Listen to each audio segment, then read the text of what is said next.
my name is Jamie Wark. I am an undergraduate student at the University of Glasgow. I'm currently completing my final year, and I'm here today to tell you a bit about my experience working with shared parent in Scotland over the summer, as well as some of the interesting findings of my summer internship report, which was called Sharing My Parents.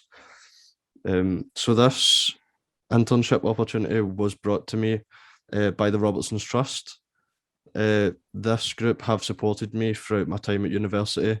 They provided financial support through the Journey to Success programme. This programme aims to support students from schools with low progression rates to higher education, as well as those from households with low income. So why did I choose Shared Parenting Scotland for my internship? Well, when I was around the age of 5 or 6, my parents separated. I had a generally positive experience because they cooperated very well and they maintained a healthy friendship.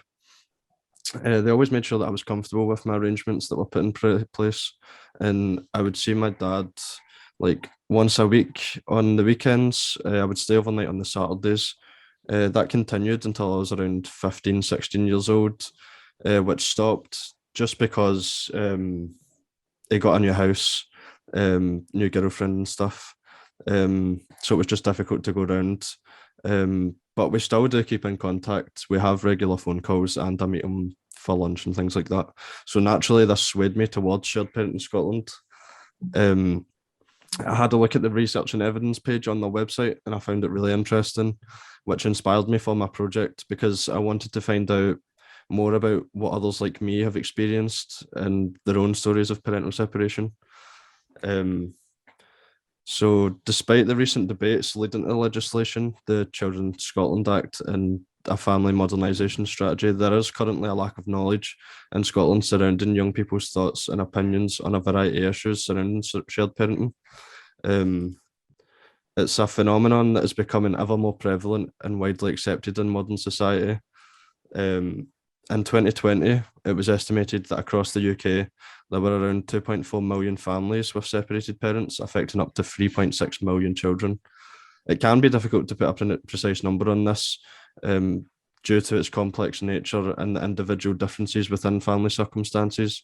But that being said, it's estimated that almost a quarter of children in the UK experience parental separation during their childhood. This period can be extremely difficult for children. They can suffer poor long-term well-being and an increased risk of negative life chances as a result of the significant changes. It also affects parents, as theoretical models of divorce suggest that separation can be significantly more mentally damaging for those when there are children involved.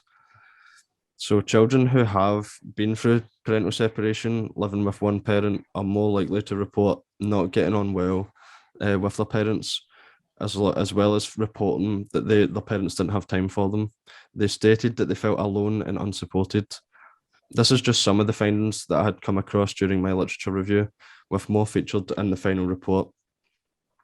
In this report, I aim to look at both sides of the shared parenting argument in order to come to a fair, evidence-based conclusion on the effectiveness of shared parenting, along with direct extracts from those who have been through parental separation. I wanted to see how those who have gone through parental separation feel as though they could have been better supported, not only from organisations like Shared Parenting Scotland, but also from their parents. If we find common issues that arise under shared parenting, we can educate parents to make sure that there's an adequate level of communication with their children to understand and overcome these issues. So how did I go about this? I used, to recruit participants for my focus group, I created an online survey using the SurveyMonkey platform. This was circulated around the University of Glasgow Psychology Department, as well as Robertson's Trust scholars and other social media. In the end, I managed to collect 53 responses, of which 32 had separated parents and 21 did not. There were 10 questions for each group, with the survey taking around 2 minutes to complete. One question in the separated parent group asked if participants would like to talk about their experiences further in a focus group interview. These focus group interviews took place over Zoom because of COVID restrictions, but I managed to recruit 6 participants with 1 focus group and 2 individual interviews taking place. So what did I find? In the online survey, Various questions were asked to find out more about the experiences of those who had gone through parental separation and how that compared to those who didn't. It was found that in the separated parent group, 83% of the time was spent with the mother, compared to only 18% with the father. 70% of participants indicated that they wished they could have spent more time with their father after the separation. As part of the survey, participants were able to leave their own comments to the questions. These proved to be very useful in improving the quality of the data, and issues emerged that should be further explored in future research. One of these issues was why participants felt, or why young people felt as though they couldn't see their other parent. Participants indicated that they were worried about hurting their mother by attempting to contact their father. One participant stated that I would have liked to have visited my dad more, but I was often a bit worried that I would upset my mum, as my dad left my mum for someone else. Another stated, I don't see my dad due to domestic abuse against my mother, although I recognise the hurt that he caused. I would like to get in contact now that I'm over 18, however, I don't want to hurt my mother. Different themes emerged in the interviews, one of which was the impact parental separation had on their own relationships. One participant stated, when you're looking at relationships yourself, it can almost make it harder. Like, how does this work? Does this work forever? I think for me, that's kind of changed as I've grown up and got older. They question if their own relationships will work forever, and they have a fear of separation due to experiences with their parents.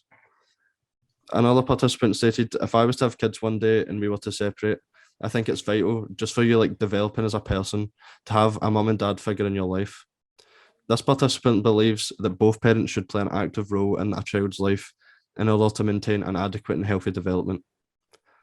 Another theme that was developed was that these individuals believe that the quality of relationship is more important than having two distant relationships with their parents.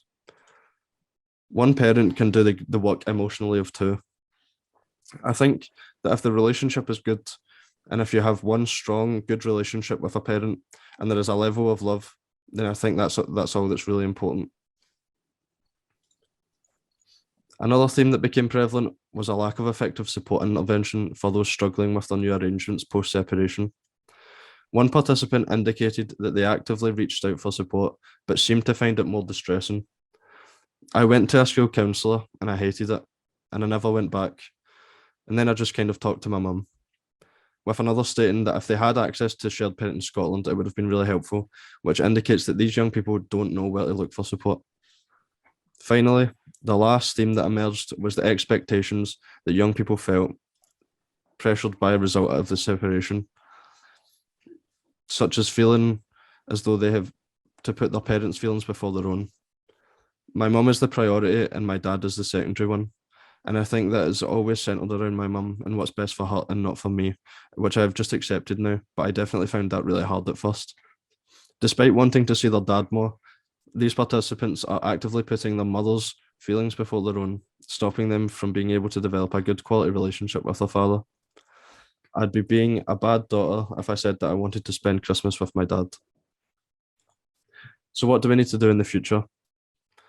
We need to do more research looking into the issues that have come out of this study, such as the lack of appropriate support, as well as why young people felt as though they cannot see their parents and how to improve communication between parents and young people, and issues such as putting parents' feelings before their own.